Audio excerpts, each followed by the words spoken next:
bandeko balandi émission Bosolo ya Makambo. Lelo Bosolo ya Makambo to yambi mwana mboka oyo azali moko na kati ya UNC, azali molobeli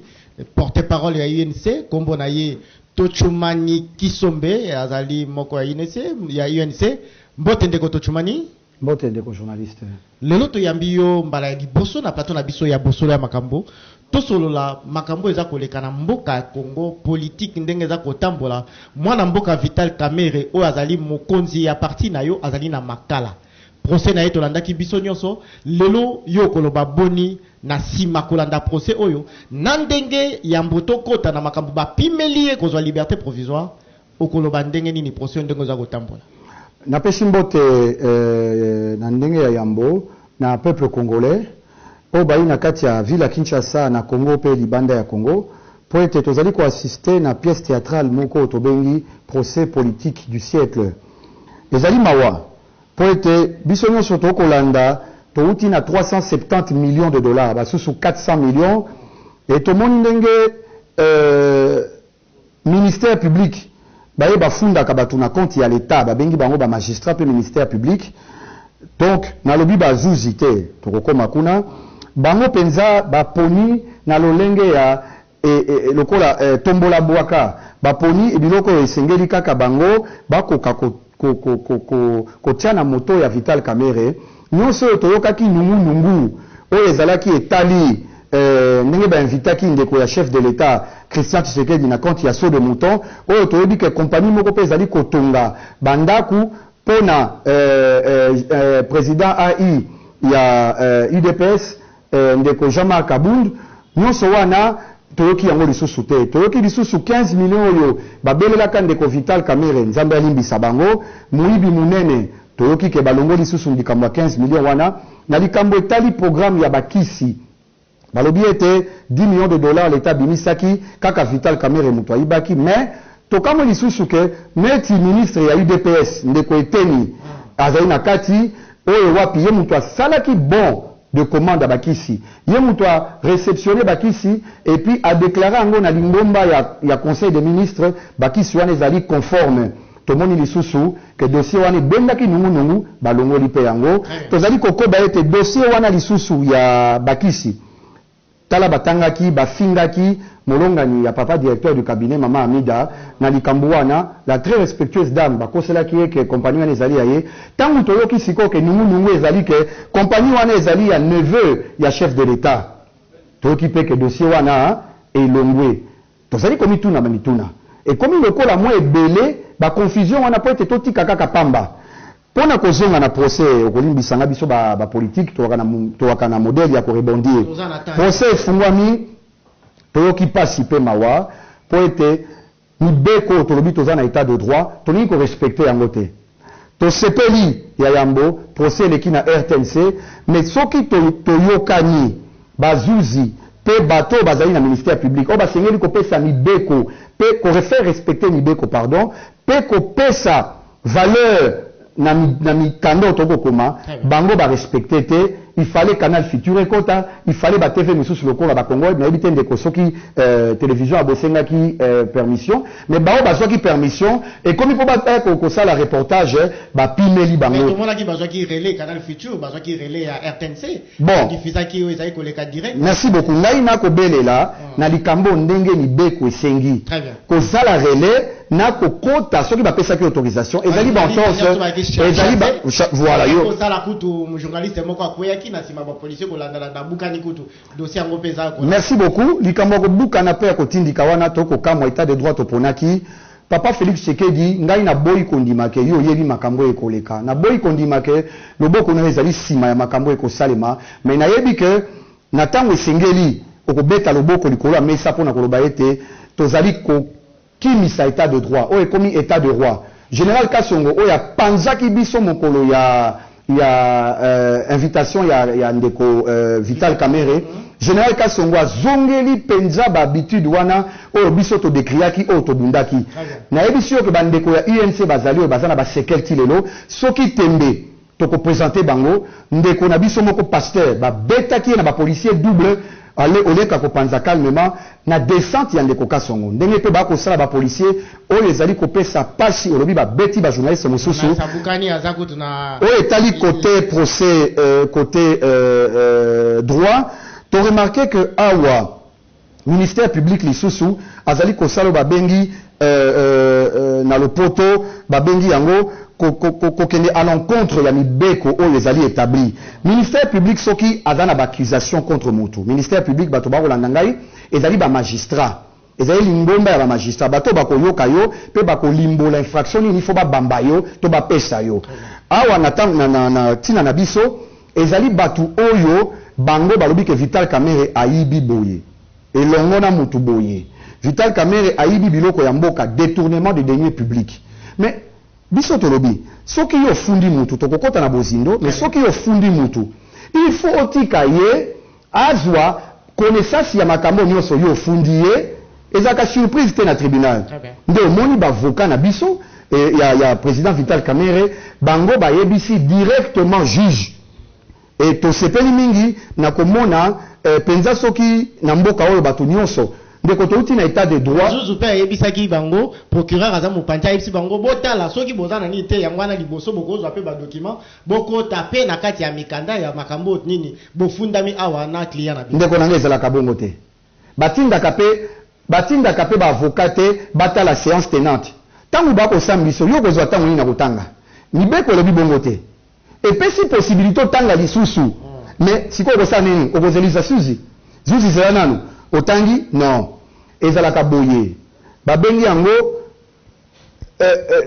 lever copie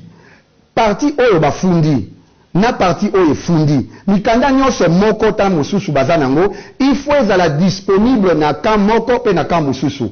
bavoka ya Vital Kamerhe batikali komona ete talaka bakata na mikanda na mesa ya procureur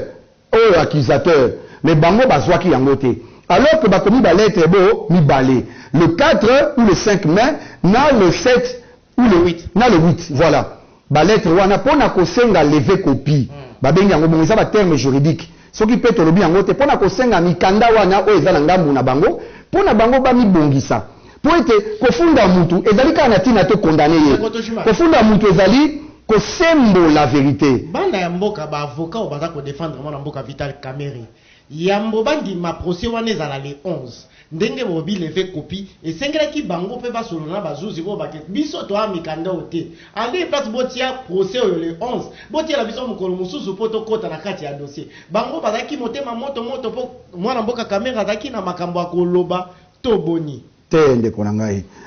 bango na biso ba procédure ezali très bien nazali juridique te mais eza ba procédure mususu ezali de base obiso soto yebi soki parti défenderesse parti obofundi ya komi akomeli parti akomeli tribunal pona koyebisa ete tozali na besoin akokomela procureur te akokomela tribunal tozali na besoin ya mukanda oyo bikanda oyo bandeko bako accuser biso baza nango bango nde il faut ba transmettre kuna po ete bazwa mikanda nyonso tangu bango basali wabingaki basali ba action ba acte de bonne foi pona kolakisa ke ete ba respecter mibeko bakomeli place oyo esengeli sikoyo neti kuna mauvaise foi ezalaki na ngambu ya ministère public mauvaise foi ezalaki yango wana omoni bazuzi wana oyo nakanisa azali président ya 3 juges baaki misato juzi alobi ete to suspendre d'abord ya yambo po ete bokota en connaissance bozwa avocat alalaka na mikando bafundeli ye po ete ere nyonso esengeli akoka kosolola na client na ye po ete babongisa bapreuve pour le cas échéant bapreuve ebi yo bafundi oyibi te nga nayibi te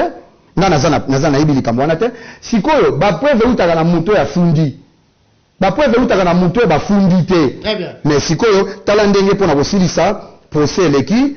na kati wana lisusu bapusaki le 25 mpona tokota na chambre foraine audience foraine mpona bafungola mpona 4e demande ya liberté provisoire ndeko na kosilisa mpona koloba ezali très important alors que ndeko Moïma Jano oyo afundami azali kuna na présidence en tant que chargé à logistique ya président tomoni apparaître na veste kitoko ndeko mona fraîcheur malili ezali likambo ya accusation moko ya détournement tala ndeko Vital Kamerhe basepelaki apparaître na elamba ya prévenu ya ba prisonnier kuna ko emilie ye alors que ndeko Vital Kamerhe azali na plus de garantie à présenter que ndeko Muima en termes penza ya koloba ete ndeko Vital Kamerhe akoki kokima te ba frontière ezali nanu fermé ndeko Vital Kamerhe azali na résidence fixe ndeko Vital Kamerhe azali na fonction moko epesi quand même vraiment ezali mawa ezali mawa parce que omoni lelo na koloba na procès oyo ndeko na ngai tozali ko constater division moko ekomi kokota na kati ya mboka sur le plan nationaliste vraiment tolobaki état de droit. Papa Félix Tshisekedi, il est temps de sauver les Cambodge. Nga nazali kobela yo. Place to kokoma ekokoma trop tard. Soki otali baiba ko finga Vital Kamerhe. Limbi sanga inaza ba camarade pe bandeko pe to tike na bango boter ya baluba. Mais okotala la majorité na bango ezali baluba. Baluba lelo ba komi, je le dis ouvertement. La majorité ezali bandeko wana oyo ngote bovanda kimia abandi ko finga Kamerhe lelote Kamerhe depuis makambo 15 millions babeleli ye moyibi uti Kamerhe akoti na boloko lelonde bomoni procès bandi boye kolobake balu bande ba ko finga Kamerhe e komo sa bino pasi bango pe bazwa mangambo e kokoma ni makambo ko kabwana bino pe bobo sala na yango wana ngai nazali nationaliste ndeko bomoko ya Congo ninge to koli Mobutu akina mabena ye en termes de dictature, en termes de opération, libeko mususu kopesa oye pusimbo ka musikate musée ko ya ameni ba réforme mususu makamuso amabe ezalaki papa Joseph Kabila ko ya asali po ndambo ya ye makamusu to sepelaki te to décriaki mais lelo to aki batoto zala très avancé en termes d'expérience mais malheureusement nazo bandela na constaté que to sali recul munene. Régime o ezali ya biso ezali ya ngai na voté Félix Tshisekedi na mbongo ya Félix Tshisekedi te na voté pardon na sali campagne en tant que candidat député national o biso to qui sanctionné négativement pour te soutenir qui même Félix Tshisekedi na campagne na ye ba biso na bimi na 547 voix sans que ba justifier ngai comment na lukunga oyebi lukunga ezali ya ba gros poisson donc éventuellement ba député mususu ba leki na moins de 2000 voix. Pour na koyebisa ete na sali campagne na ngai pe campagne ya président Félix na mbongo ya Vital Kamerhe te nazwaki ata infranté na mbongo ya INCT nazwaki ata infranté na mbongo ya Félix Tshisekedi te na makoki na nga muke ya kobunda mbunda dans les affaires nde wana nazongi koloba ete donc pour na kolimbola bana mboka ezali kopesa nga pasi état de droit oyo tozali kokende boyeba ete état de droit non état de droit ezali processus oko changer mboka te après 50 ans après une année et demie. Papa Félix Tshisekedi akondima ngai. Mais bino bondimaki que non na 5 ans boko bongo la mboka mamle se ko changer batu bakolia 3 fois 4 fois. Mais bondimaki yango mais budget ya minene na campagne électorale. Tout à fait. Bino de bondimaki yango. Tout à fait. Siko ezali nini? Na kovanga na nyoso wana te. Siko ezali nini? Omoni soki boko tambola longo. Muninga na yo boko tambola neti président Kamerhe na président Félix. Esengelaki bango mibale basimba na makasi mais tangu moko atiki muninga ekosala ete alobaki yango pe na campagne na ye alobaki soko za master na ngai toliaka na yo olie mbongo wa leta nga na okipote justice nde mtokanga ngo merci ngai na ngalo baboye nalobi te que président Tshisekedi atiki président Félix na kondima yango te po jour na kondima yango na koti opposition pe na bundisi banti valeur oyo likambu ya état de droit na ngikoloba na yo ndeko na ngai tozonga tozali ba congolais tokota na fanatisme te est-ce que ce mona état de droit oyo 37 ans IDPS abeleli eningo lobake ba régime nyonso passé basalelaki état de droit te sikoyo subitement état de droit biso tolobi to prôné po toyebi ke changement ezalaka na processus changement ezalaka subi par bateau magique te bato oyo tolobaki baza kosala mabe kaka bango bazali wana na justice yango bato tolobaki bazali kozwa kanyaka corruption bazali kaka bango na justice wana bato tolobaki bango bazali koyoka mitingi ko utala ba politique pona ko kwesa mutu moko au détriment ya mutu mususu kaka bango bazali wana ba réforme ezalaki nini ko futa bango malamu recyclage olaningai ko tia bango na ba conditions de travail malamu recyclage wana ezali pe na kati ya idéologie ya sika oyo komema état de droit oyo mais nyonso wana nano esalemi te oyebi ke état de droit kokanga moko na bino Non, état de droit tozali koloba. Biso totikali koloba ete ngai to chumani na kati wana papa tozali na batu oyo kanyaka simbaka te.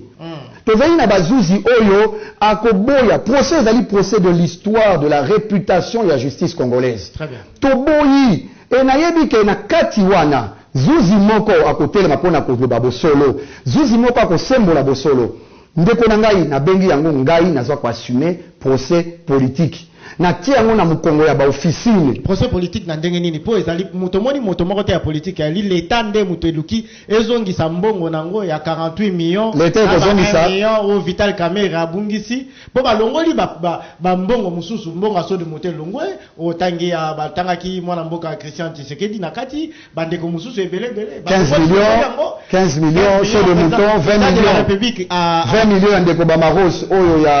ya banzela ya foner balongoli yango balobi akozongisa mbongo soki infraction pénale qui para kozongisa mbongo 15 millions président de la République akotelaki moninga na ye alobaki ezalaki rétro commission moninga na ye nani moninga na ye Vital Kamerhe te président de la République akoteli président Vital te président de la République alimbolaki lolenge na ye ya kotala likambo ezalaki parce que non Vital Kamerhe bango esengaki balandela mwana mboka Vital Kamerhe 15 millions pesa kina kati mais mbala moko ebungi ekei wapi mais yango wana biso tokobeta mbela te toko tuna kasi peuple soko ko comprendre te oyebi faute na biso ezali totikaki mulai ba diaboliser président président Kamerhe eloko président Kamerhe ezali boboto na ye ekobomisa ye boboto ya président Kamerhe ekobomisa ye uta na majorité présidentielle ya kala ti lelo président Kamerhe azali mutu oyo boko finga ye ako tobakaka botia na se boko sale mabe abotia na se baike ebele oyo bafinga ye bazongaki tango ezalaki tango ya oyo président Kamerhe bafingama bayaki kopesa ye maboko ayambaki maboko na bango yango wana nzambe akotikaka mutu ya bongo te président Kamerhe balobi azali mwana oyo ndeko oyo epris de paix epris de justice likambu oyo ya 100 jours tobeleli awa bazali 9 superviseurs 9 superviseurs mwana mboka yango Kamerhe ayaki mwana mboka Kamerhe ye atanga bango nyonso tout donc bango pe bakende makala to non mais likambu ya makala bokoloba ezali dysfonctionnement yanga moko te to bako ya biso nyonso non ndeko Kamerhe soki justice ezali ya solo ndeko Kamerhe a rappelé alobi ete bozali kotingama na ngai boye mpona nini tozali 9 et na kati wana 10e azali coordonnateur superviseur atalaka aza na mesure aza na pouvoir ya sanction te un superviseur ye ako constate coordonnateur azali na pouvoir de sanction sikoyo na kati ya équipe ya 100 jours balimboka nayebi ete lelo koloba likambo ya Vital eza lokola mpona bino ebele kobima lokola mwibi kobima lokola mutu mabe mais vérité non vérité ngati leo naza ta ministre te naza na ebonga moko ya leta te nakokotela Vital mpona koboma mboka ndenge nini mboka oyo esengeli biso topesa maboko mpo baekole etongama banzela etongama mbongo ya leta mbongo wana bazoloba oyo soki Vital Kamerhe ayibi na lokuta na bango mbongo na ngai mpe eza na kati na mbongo ya FPI ekei na mbongo wana voilà sikoyo tokoloba ete na bacharge nyonso wana tomoni yango te mais awa na programme mobimba ya 100 jours tika na zonga bazali à peu près 100 baconseiller groupe ya collège oyo bazalaki censé kotravailler na société oyo baganye bamarché ozali na balettre oyo président Kamerhe en tant que directeur de cabinet akomaki sur instruction ya chef de l'État bona na ngai bien ntango nakotanga chef de l'État bino bato bozali na monoko ya kobalusaka maloba oyo tochumani asatake na chef de l'État non nalobi na bino mokongo ya kosatake na chef de l'État soki UNC ezali kaka na chef de l'État na ko assumer ba position na nga na kolongwa na luki parti msueza na opposition pour le moment nazali conforme na idée pe na vision mokonzi na nga oya lobi Kamerhe oya lobi coalition ezali nanu je respecte cette façon de voir les choses et je vais m'assumer en tant que un membre un cadre de ce parti donc pona koloba ete na kati ya bato wana nyonso oya programme ya chef de l'État tomoni ete kaka Kamerhe moto azali na boloko et puis l'entreprise wana balobi na ouverture ya procès moto azali chargé à logistique Moïse Majano ke azwaki mbongo na ye Kamerhe ayebi ete Kamerhe ayebi sibino mais mon frère ezali pasi parce que tomesana ko fonctionner na ndenge ya bulu yeke bulu yaka tindika chakal Mais papa, Kamere nous a nommé monsieur on a été à logistique na présidence pour Ayebaye. Très bien. Kamere a lobby boye na kuti ba collaborateur. Il y a UDPS bazali 83%. 4 bana mboka bolanda ngai. UDPS na présidence bazali 83%. UMC 17% à peu près. Kamere a lobby ngai na instauré système ya musala soki likambo indeko journaliste. Esinga ina mona yo. Na kozwa notation mokonzi mboka ngape na tia notation totindelo sa musana ndenge longo bani siko ndeko Jamal tika na silisa ndeko Jamal pa lobi ye mosona ye moko mutazwa siko détournement de deniers publics et lobi na biso boye loi lobi boye pona ba funda yo na détournement de deniers publics il faut yo zala osimbaki kanyaka wana na ngonga moko et puis osali nango likambu mosusu ba mboka tokokende na kotika te po ezali conviction na ngai nazo zelelo ko moko te pa Kamere mais nazali ko ka pasi ete état de droit tolobaki yango te mingi bakinke mulumba o déjà ba ebisi bino ke Vital Kamere alongo directeur du cabinet na ordonnance à Lokuta c'est faux wana balwa de se ande ko kinke mulumba na soft oyo lobaki peke lundi bako condamné ndeko Vital Kamere tozala bandeko kabunda toza na nani bino nyonso na kashi wana bozali bakinke azapa kabila lisusu désir te akoma na kashi azo soutenir mwana mboka Félix Tshisekedi bozali bino nyonso esika moko bokomo wela ni poste wana directeur de cabinet eza poste moko sengi nini batu bakundela ngo batu bazalaka ba directeur de cabinet na mboka oyo tokaki succès à poste wana boete président Kamere azali administratif te. Le poste peut être administratif, oui. Président Kamere azali partenaire ya Yambo. Bande konanga baike bamagoro babenga bango na Lingala. Félix na Kamere baiki banjoko. Bameme abango magoro ngoro. Mais lelo babosali ke bayi magoro bangi bakoma na monene ya nzoko, bako pasuka na kokomaka na monene wana bakokoma te. Likunya ezali eloko moko te ko comme ma société oyo ekene liboso. Biso tolobi ete boye na cash quota ya parti na parti ezali ti wana président de la république o azali ko respecter o ya yebisi biso tozali na melongo ya biso président obi tozali na melongo mais tozali ko belela Singapore to yebi ete ba mususu ba souffler ngai kutu oyebi ke nous ke na ka TV wana komeka kotanga ba kombo te ba komi mususu ezali batu wana siko tayi komo na tongo limwe. Donc batouana ba komi ko sela ba aner batouana ba komi sela ba mesure de répression kaza nene to bangaki o kombo ya nani papa François Béa ba lui soko tenge kaka na émission pas dans na dossier 100 jours mais to yoka kite mais te ngai na ko bata ya kimbongo tina ya na ngai na zama ke mukeba ite na lo baka n'importe quoi ba diffamation to yoki kaka selon ba lettre ya avocat ya Jamal ke mitinde mususu ezalaki ko uta pe pa ya conseiller spécial. Kotinda nini conseiller spécial Moussane a été ko simba mabasa so de mouton ko simba na yebité mais biso te conseiller spécial en matière de sécurité et ça union sur Italie kimia pe bomoto danger ya président de la République. Siko biso to yoki était selon bazuzi yepé comme on est tangamaki na lolenge nini na yebité. Très bien. Siko yo na koloba papa Félix Tshisekedi tozoni na époque ya homme fort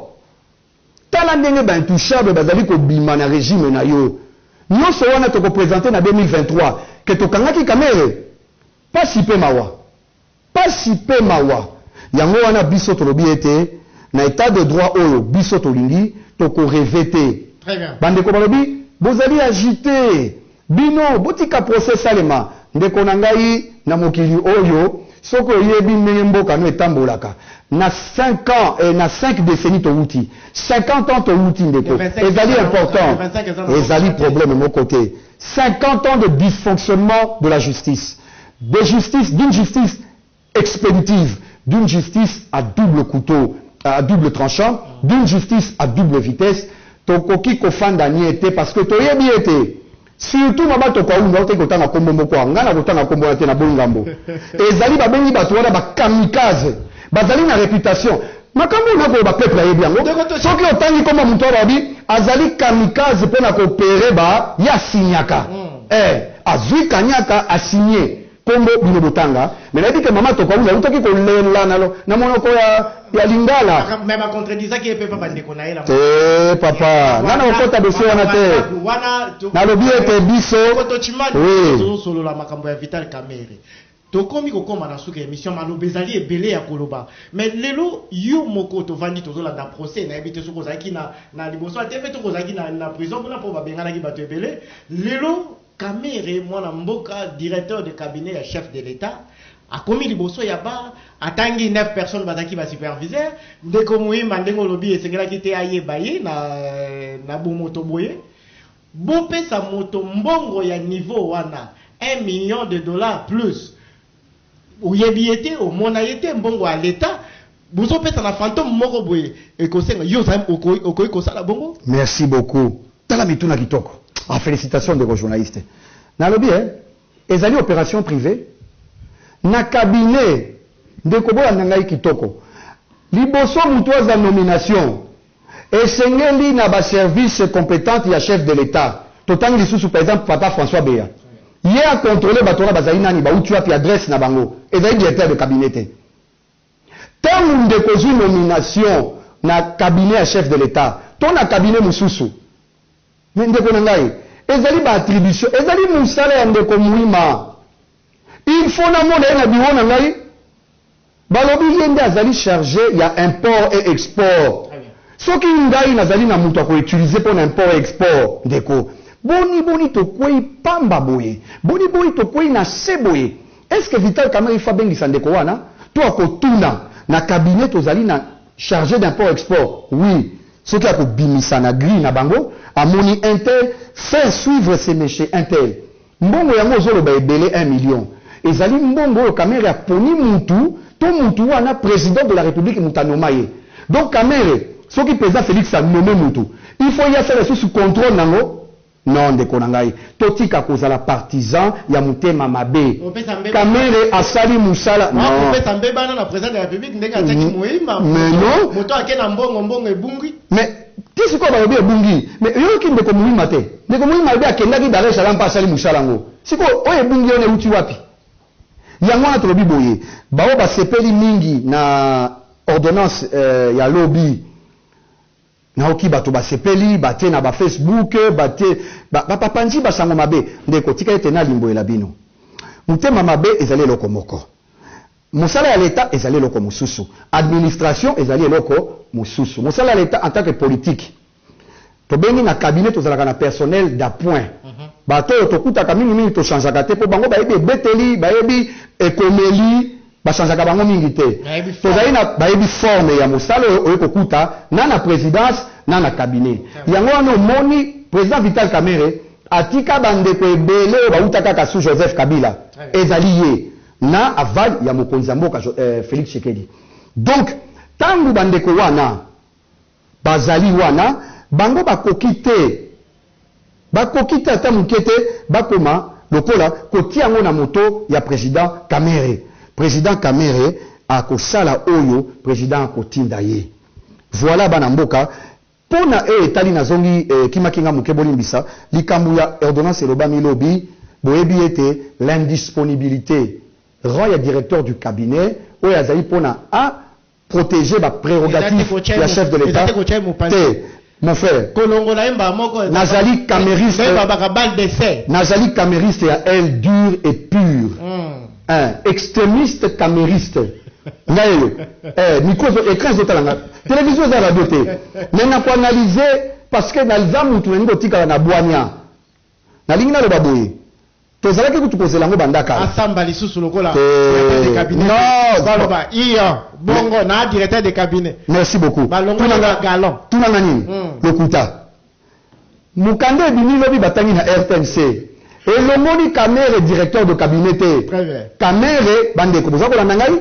Kamerhe nayebi ke bino mususu bosepelaki bokolela sikoyo Kamerhe atikali kaka directeur de cabinet et puis à se présenter comme directeur de cabinet. Le 25. Il n'a pas été révoqué. Très bien. Il n'a pas eu une note de révocation, ni de limogeage. Kamerhe a lobi boye. Président. Non.